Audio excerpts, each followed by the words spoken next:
ফুলে যাওয়া প্যানকেককে মধ্যখান থেকে ফাটিয়ে ভিতরে ডিম ঢুকিয়ে দেওয়া অথবা প্যানকেকের ডোর সাথে কুমড়ার বীজ সূর্যমুখীর বীজ মাখিয়ে এটাকে আরও বেশি হেলদি করে ফেলা। প্রিয় দর্শক, কোরিয়ান প্যানকেক মানে ভিন্ন স্বাদ, স্বাস্থ্যকর এবং মজাদার।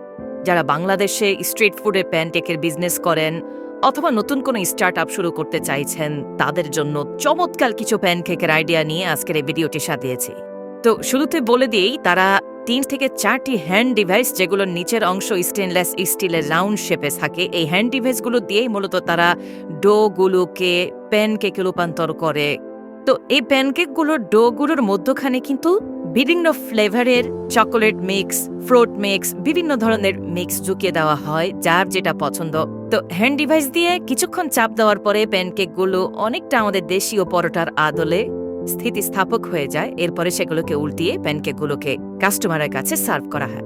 বাচ্চাদের পছন্দের কথা চিন্তা করে অনেকগুলো ডোর সাথে স্ট্রবেরি ফুড কালার মিশিয়ে সেগুলোর মধ্যখানে নিউট্রেলা চকোলেট মিশ্রিত করে অনেকটা লাভ শেপের একটা প্যানকেক ডিভাইসের মধ্যে রেখে উপর থেকে চাপ দেওয়া হয়। কিছুক্ষণ রেখে দেওয়ার পরে চমৎকার স্থিতিস্থাপক একটা লাভ শেপের প্যানকেক রূপান্তরিত হয়, যেটা বাচ্চারা খুবই পছন্দ করে, যার ভেতরে থাকে পর্যাপ্ত পরিমাণ নিউট্রেলা চকলেট।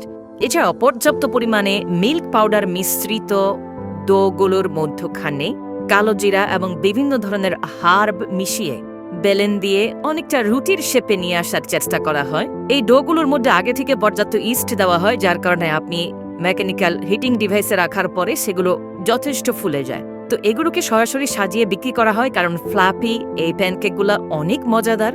অনেক ক্ষেত্রে এগুলোর মধ্যখানে চিজ এবং হার্ব মিক্স দিয়েও তৈরি করা হয়। যে যেভাবে পছন্দ করে মধ্যখানে সেটাই দিয়ে দেওয়ার চেষ্টা করে স্ট্রিট ফুডের হকাররা।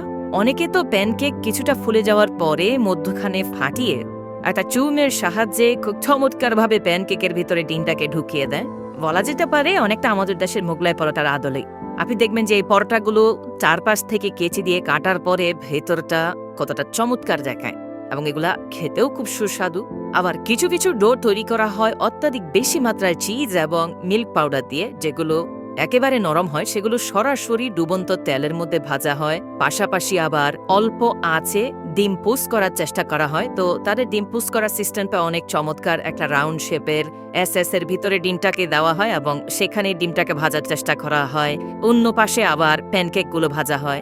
বরাবরের মতো এগুলোকেও রাউন্ড হ্যান্ড ডিভাইস দিয়ে নির্দিষ্ট শেপে নিয়ে আসার জন্য চাপ দিয়ে রাখা হয়। এগুলো সানফ্লাওয়ার অয়েল। তারপরেও তারা চেষ্টা করে প্যানকেকগুলো ভাজার পরে যতটুকু সম্ভব তেল যেন সরিয়ে দেওয়া যায়, কারণ যত বেশি তেল খাওয়া হবে হার্টের ঝুঁকি তত বেশি থাকবে।